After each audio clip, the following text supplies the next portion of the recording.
Hello everyone and welcome to the final of the Stronghold Crusader 2 European Christmas tournament. This time Micha with the orange color will fight against FireRanger with the red color. Both players play on Breath of the Infidel map. This map was added to Stronghold Crusader 2 later after the game came out. It didn't come with the game. Anyhow, the map offers a lot of iron and a lot of stone to the players, also a lot of grass area. So it's simply life, breath of life. This map is filled with resources for both players to make use of and crush each other. Anyhow, we have here with the red color FireRanger. Yes, in the semi-final he played against Kartov, and FireRanger won.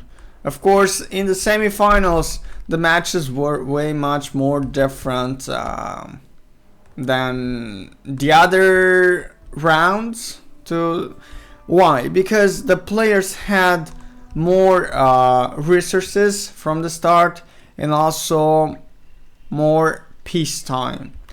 Right now players have 15 minutes of peacetime and they start with medium resources and 500 gold. Yes, and in the semi-finals they started with low resources and 250 gold. Imagine how harsh is that for them. I think 100 gold.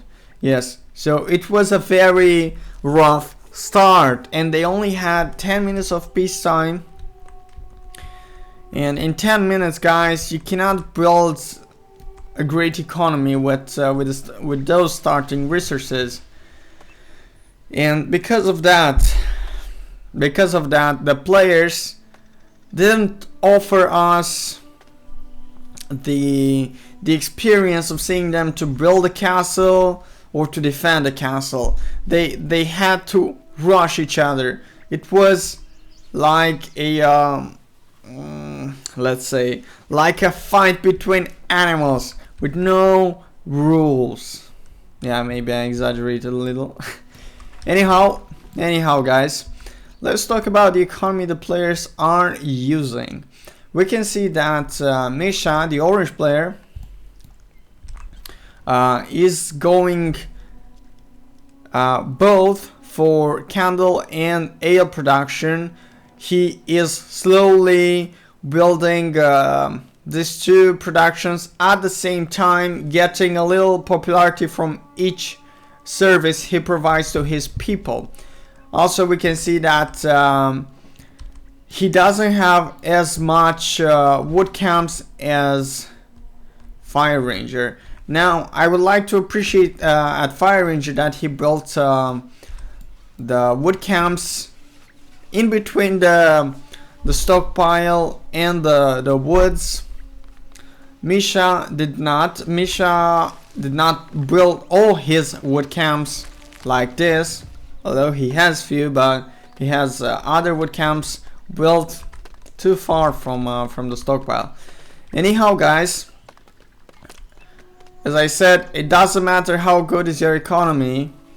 Of course, sometimes not enough workers available to run. No, what I mean is that it doesn't matter how big is your economy if you cannot be a threat on the battlefield. And we will see that in 11 minutes. And I can't wait to see that. Both players on the battlefield fighting against each other and crushing their castles. Well guys, let's check who's the greatest lord. Looks like at this point Micha is the greatest lord, but again his food production is low. He's going from the start for the bread economy.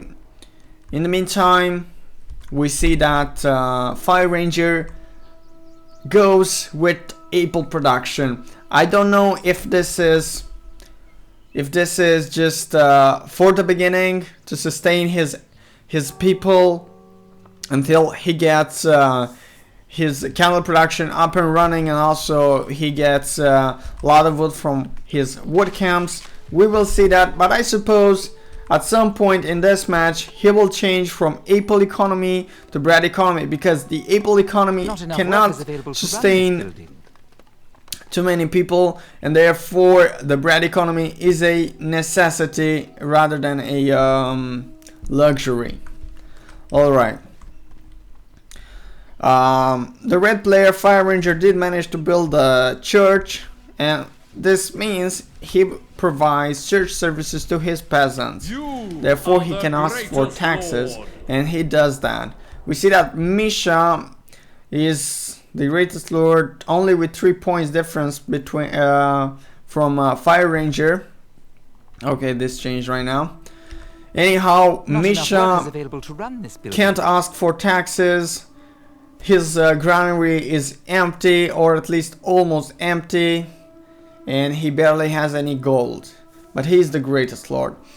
But on the other side, FireRanger does better. He has a lot of food. He asks for a lot of taxes plus 4. The granary is empty, sire. And he has food in the granary. And because of that, we see that the greatest lord just changed, and FireRanger is on the first place. He's the greatest lord. Of course, there's a little difference between the players, and the roles might change, and the roles just changed. As you can see, it's a constant change here. However, Micha does have a sustainable bread economy, and he can just go for the ale and the candle productions. He also produces stone, which is good.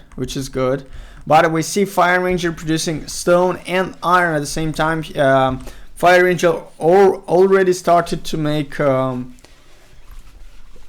weapons from the iron.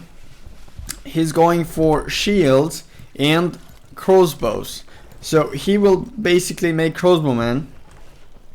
To make a crossbowman, you need 1 shield and 1 crossbow. Yes. It's very important to start your weapon production early. I don't see Micha starting his weapon production, and he should because FireRanger is producing weapons while Micha does not. And that's a problem. Of course, Micha has time to. Maybe he will use another strategy. Maybe he will not use European units. But European units are essential in a strong army. Arabian units only cannot do much damage. Not enough workers available to run this, especially when they are fighting crossbowmen. So if he really wants to, how should I put this, to counter the crossbowman, he needs crossbowmen. Yes, it's a fact. And why am I saying that? It's because you cannot get any close to the crossbowman if FireRanger is going to use crossbowman, pikeman, and that's it. In the same army. Boy, there is a problem. Yes, there is a big problem for who has to fight him, because the ranged units will basically be destroyed, crushed by the crossbowman, and if the opponent tries to use, for example, Wildling Dervishes or Assassin Knights, which have that frenzied attack, he will fail with those attacks because the pikemen are there. The pikemen will crush any frenzied attack. So the crossbowmen are way too protected. Of course, we can consider the siege weapons, but when I say we can consider the siege weapons, I refer here to the trebuchets. The trebuchets can fire disease, and those disease can prove really efficient. but keep in mind that it's not hard for the opponent to copy that tactic with the trebuchets. And a battle, a trebuchet versus trebuchets battle is really annoying, trust me, because I've been through this, and I found it really annoying. We can see that FireRanger clearly has an advantage in terms of points and buildings and production. Of course, I don't think FireRanger produces ale. Let's see. No, FireRanger does not produce ale yet, but he starts the ale production. Yet, as you can see, he is switching from the apple economy to the bread economy. He keeps the apple orchards, and he is building a stronger economy by adding the bakeries and the wheat farms and the mills. Allow me to save.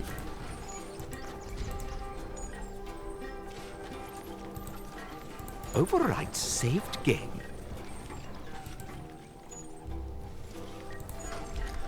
Alright guys, so we see that Micha started to build his wall. He is not that greedy with the territory. I mean, his land stretches this far, and he's just building walls here. He's not embracing his stone production inside the castle. That's really bad. At least he should make a wall to protect it. Anyhow, let's check FireRanger. He didn't make any wall. Yeah, not making walls will make him vulnerable, so he should think about it. We see that his granary is almost emptied of apples, but it has bread. So the bread economy saved his ass. Because Micha started with both the candle production and the ale production, he was able to offer his peasants beer and church services, which means he got more popularity than FireRanger, which means he can ask for +5 taxes, and he does that, and he gets a lot of gold. Boy, he gets a lot of gold. Alright, we see Micha having 40 units. Yeah, he's making horse archers. On this map, on this huge map, mobility is going to be a necessity. Maybe crossbowmen should be used for defense purposes only, mainly for defense purposes. But if you come here with an army of crossbowmen, and if Micha decides to attack you with an army of horse archers and you barely have any crossbowmen inside your base, boy, you are in trouble. Because if he breaks your walls and he gets inside with that army of horse archers, he can ruin your economy temporarily, of course, and that turns the advantage into the favor of the other player. Now we see Micha having a tower. We can see a very interesting thing. He built this. Let's see, how is it called? Hoarding. Basically, when enemy archers will shoot at the crossbowman, they will hit the hoarding first, and afterwards they will hit the crossbowman. Why? Because the hoarding acts as a protection for the archers, ranged units, 40 units, whatever. We see a very interesting thing here. Micha made traps on this location in order to kill any incoming assassins, in order to avoid getting snicked by FireRanger. Now, FireRanger's economy looks far better. I mean, he does produce weapons, he does produce ale, he does produce candles. I mean, the weapon production looks... the weapon production of FireRanger looks better than the weapon production of Micha. But wait a second, Micha doesn't even have a weapon production. As you can see, the peacetime is out. There is no peacetime at this point, and the players will have to make a move. And as you can see, the distance between them is huge. It's just huge. We see Micha making a move with the horse archers. I'm curious, what is he gonna do with the horse archers? Now, Micha does not produce any weapons, which is a strange thing. He only built the armory to make those crossbowmen. I think he will buy the weapons. He is buying the weapons, guys. I think it's a bad idea to buy the weapons. Yes, when you can produce them. Of course. What? Allow me to explain myself. In this situation, it's a bad idea to buy the weapons because you have iron, and it's crystal clear that this match is going to be long, very long. Okay? And as long as you buy weapons, automatically you are in a big trouble, because you will run out of gold fast. Oh, and look at that! Micha attempts to attack FireRanger, and FireRanger will respond by making the same army, horse archers and portable shields. But the thing is, Micha does have some wireling dervishes. Those wireling dervishes will keep away the horse archers of FireRanger. I am sure of that. Of course. We had a little issue, guys, but we are back, and as you can see, Micha is burning the iron mines of FireRanger. FireRanger is going back with his horse archers. We can see that Micha used his wireling dervishes in order to drive away the horse archers of FireRanger, and he was successful. We see that FireRanger also brings crossbowmen, Sassanid knights, and what else? And pikemen maybe in the battle. Yes, he has pikemen. Look at that! Look at that! So Micha used the burning cart in order to deal with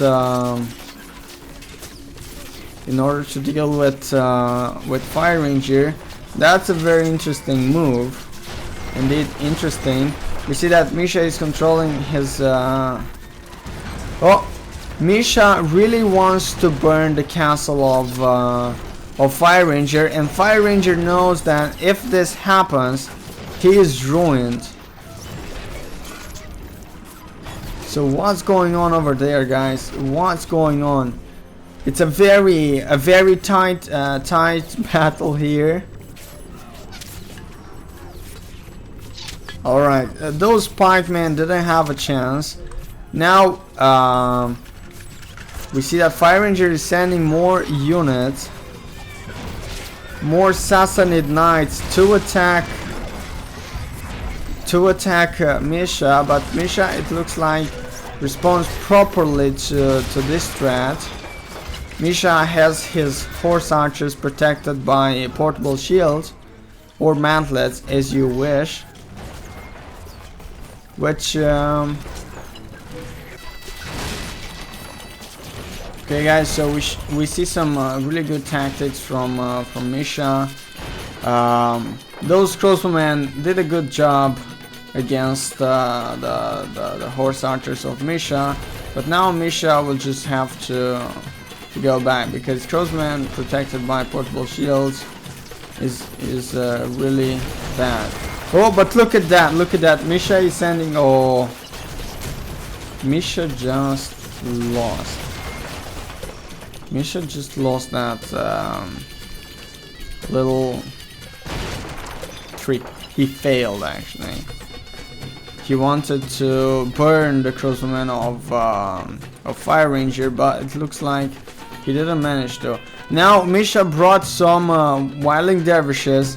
If he uses the Wildling Dervishes right, he will be able to kill. Oh, look at that! Micha is gonna lose those Wildling Dervishes, or not. He uses one Wildling Dervish to kill four horse archers, and the other 3 Wildling Dervishes he used it to kill the crossbowman. Well, that was a really smart move. Yep. Now Micha is breaking the walls that FireRanger kind of failed to protect. We see that FireRanger has some horse archers there, but those horse archers doesn't have the protection of portable shields, so they are very, very vulnerable. And so will be. Oh, look at that! Micha just used Wildling Dervishes against the units that belong to FireRanger, and it looks like he failed. That's something new. Alright, Micha is bringing a fire ballista, and he is constantly making units and sending them here. On the side he attacks.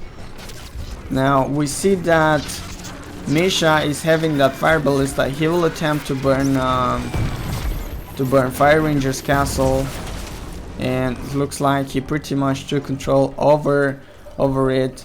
FireRanger is trying to respond by sending several crossbowmen, but it's clear that he failed with that. You see that Micha is sending those portable shields near the wood camps. Why is he doing that? Well, because when the player will try to delete the wood camps in order to avoid his entire castle to burn, he will get that message that the enemy is too close and he cannot destroy the building. And with that, we can see that FireRanger's castle is completely burning, and he clearly has no chance right now.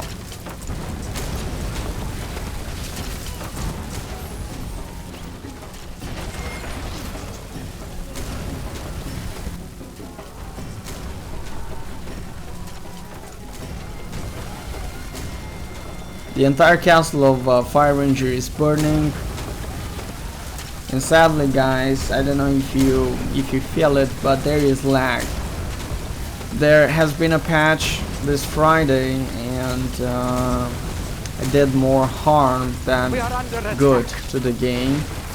And there is a little lag, not a little, a lot of lag, and I'm really saddened for that. I mean, this patch couldn't be added in a more appropriate time. I mean when the last 7 matches were recorded. Come on. What are the chances for the patch that ruined the multiplayer to be added exactly when I had to record tournament matches? I'm really sorry and sad for what's going on. We couldn't have a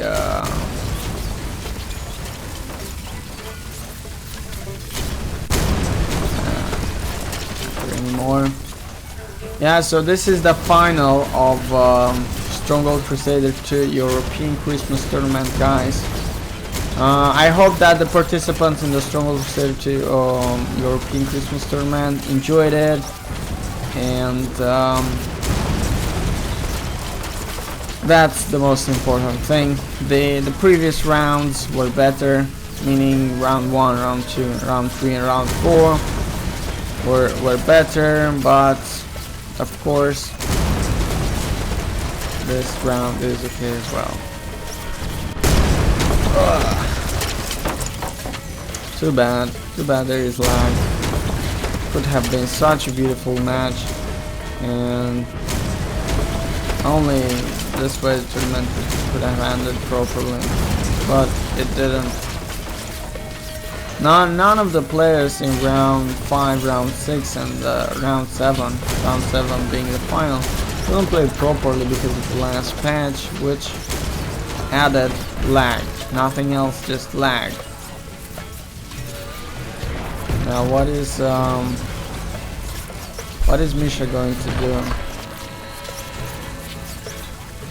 He has 4 violent dervishes. He's sending them for the king, for the lord. So this was it, guys. It looks like FireRanger lost, and Micha is the winner of the Stronghold Crusader 2 European Christmas Tournament. So thank you very much for watching, and make sure to subscribe for more videos with Stronghold Crusader 2. Take care, bye bye.